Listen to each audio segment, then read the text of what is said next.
Good afternoon to everyone. Good afternoon to everyone. Thank you. I am Lalit Vasan. I basically handle power system control in TPDDL. Tata Power Distribution is basically a distribution company which caters to roughly one-third part of Delhi. We have roughly 1.7 million of customers, and as on date, our AT&C losses are sub 8%. Fortunately or unfortunately, we are at the bottom of the pyramid, wherein generator can pass on their cost to the transmission company, they can pass it on to the distribution companies, and we are stuck. We are supposed to talk to the regulator, regulatory overhang is there, and finally, we are told that you have to manage your expenses within the limits. So with these challenges, I'll start my presentation. So we are basically a JV of Tata Power and Delhi government. 51% stake is with Tata Power. This slide has already been covered by previous speakers. This one also. Okay. So straight away coming to the distribution part of the business. Seasonal load pattern for a distribution company varies. Specifically, when we talk about Delhi, in the winter period, my peak load comes during the early morning time when heating load is there, or at close to 11 a.m. when some industrial load is coming in. Whereas when we talk about summer period, the peak load comes at roughly 3:30 p.m. in the afternoon when industrial load is mixed with the basically air conditioning load, and to some extent the 90% of the peak load is also met during the night time at 11:30 p.m. The variation is to the level of, say, 80%. When I say 80%, my peak load is close to 2100 megawatt and my off-peak load is close to 450 megawatt. So with this sort of spectrum, I am supposed to operate. I am supposed to do the forecasting. I am supposed to do the scheduling, and I am supposed to run my network. These are the challenges with which I operate upon. And my peak load, when I say, which is coming in the peak summer, and that is there for, say, 4 or 5 hours only during the year. So for that 4 or 5 hours, I am supposed to do a lot of PPA signing. I am supposed to do a lot of forecasting and managing the power.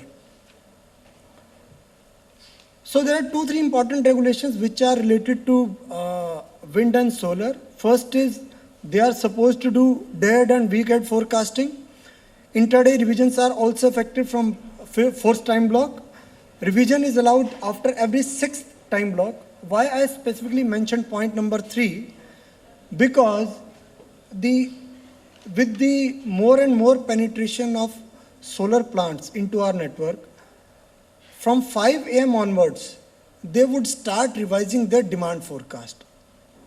And by the end of the day, there are 6 or 7 revisions. This is the case for one particular solar plant. Take an example, when a distribution company is supposed to interact with 8 or 10 such plant owners, roughly 20 to 30 conventional plant owners, then they are supposed to talk to SLDC, respective generators, to do the scheduling, and mind you, this whole stuff is to be done within 15 minutes. The guy is supposed to be extra fast. The scheduling penalties are common for generator and for distribution companies. Everybody is given a particular band. Within that band, they are supposed to operate. If they don't operate, then there are DSM penalties. So on forecasting part, what we do? We use a basically statistical tool. In that tool, we look at the past data of a particular day.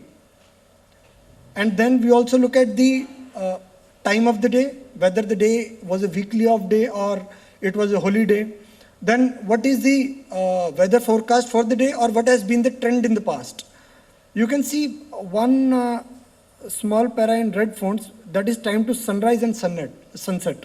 This we have added in this year itself because it has a lot of correlation with the forecasting of solar plants, which was not there earlier. So using all these independent variables, we come out with a statistical tool, and that tool gives me 2 or 3 models. Depending on my requirement, I look at all the 3 models and I select the best one. And then that model is converted into the numerical values. which are used on a 15-minute time block basis to do the forecasting on day-ahead basis and on intraday basis.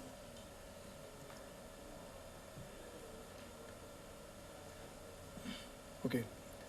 As I was mentioning you, the solar forecast is a big challenge. You can see the curve on the slide. You can observe that from 6 a.m. in the morning, the variation in the actual demand would start. The total availability would be, the maximum availability would be close to 12:30 in the afternoon. And once we cross 3 or 4, again the demand would, the generation capability would start coming down. The average availability of a solar plant as on date is close to 60%. Close to 60%. Practically this we have observed. Now from distribution perspective, what are the challenges? The unreliability of solar and wind plants, this has already been discussed. It has an impact on the overall scheduling of the DISCOMs. Why I'm saying this? Because at times, we may be required to back down our conventional power plants.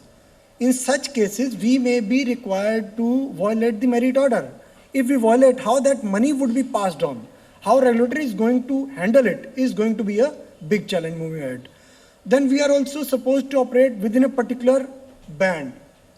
Delhi has a band of 150 megawatt, and as a subset of that, we have a particular value within which we are supposed to operate.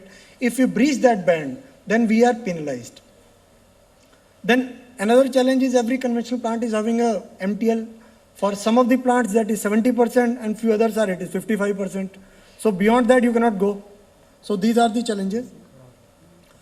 On grid related issues, what we have observed is it leads to underutilization of EHV network which power grid or the transmission company of a state may have laid. Why? Because the overall capacity considering which the network was laid is not getting fulfilled, because RE power availability varies from the time of the day.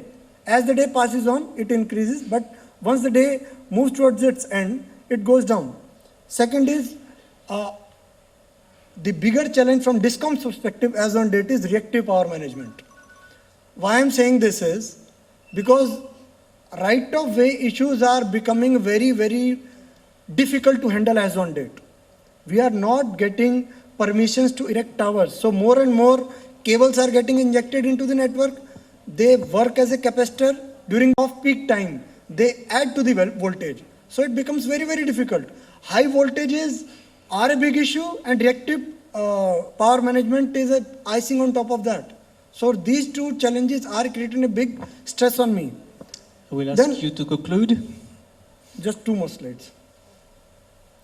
Then, because loading is not uniform, in absolute terms, the system losses may increase. On way ahead, we have to consider basically the scheduling part. If you have got a facility to have some battery storage solution which can inject power depending upon your need and can absorb power if frequency is high, then that sort of solution can help in stabilizing the grid. Power quality issues are going to come in when more and more inverters are going to come to cater to the solar need. Net metering is there, right? Last slide from my side.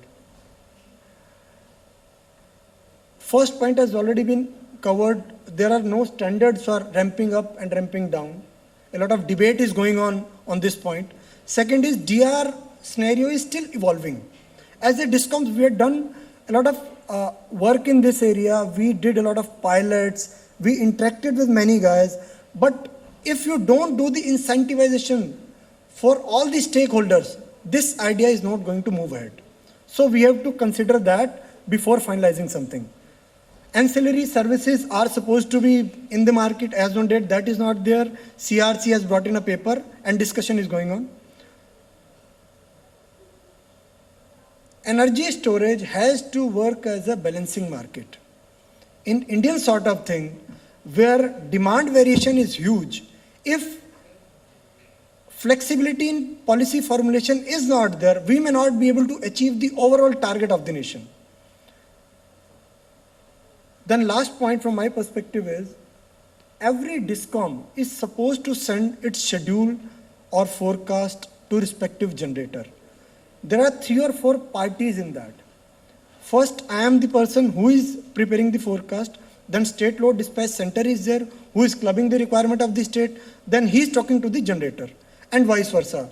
These 6 steps, 3 in the positive side and 3 in the negative side, are happening in every 15-minute time block. So you can understand the effort an individual is supposed to put in. With this, I'll close my presentation. Thank you.